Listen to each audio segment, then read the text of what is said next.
बहुत समय पहले की बात है। एक समुद्र के किनारे एक छोटा सा गांव था। उस गांव में एक मेहनती मछुआरा रहता था जिसका नाम था गोपाल। गोपाल रोज सुबह जल्दी उठकर अपनी नाव लेकर समुद्र में मछलियां पकड़ने जाता और उसी से अपना पेट पालता था। एक रहस्यमयी सुबह एक दिन गोपाल हमेशा की तरह मछली पकड़ने समुद्र में गया, लेकिन उस दिन कुछ अजीब था। समुद्र पूरी तरह शांत था। ना हवा चल रही थी, ना लहरें थीं। उसने जाल डाला पर उसमें एक भी मछली नहीं फंसी। जैसे ही वह वापस जाने को हुआ, अचानक उसका जाल भारी हो गया।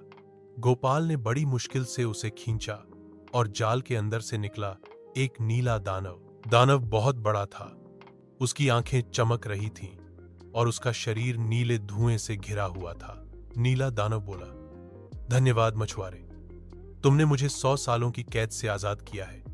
अब बताओ, तुम क्या चाहते हो?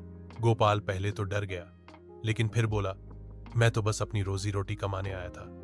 मुझे कुछ नहीं चाहिए, बस आप मुझे कोई नुकसान मत पहुंचाना। दानव मुस्कुराया और बोला, तुम नेक दिल इंसान हो।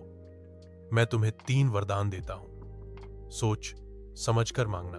पहले वरदान की मांग गोपाल ने कहा, पहले वरदान में मैं चाहता हूं कि जब भी मैं मछली पकड़ूं, जाल हमेशा भरा हुआ आए।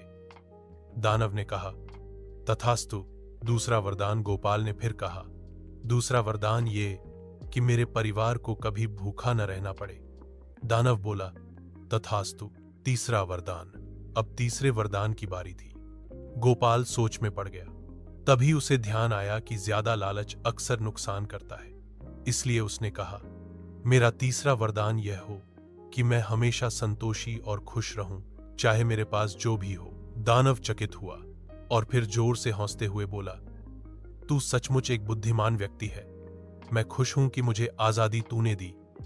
जा, तेरा जीवन सुखमय हो।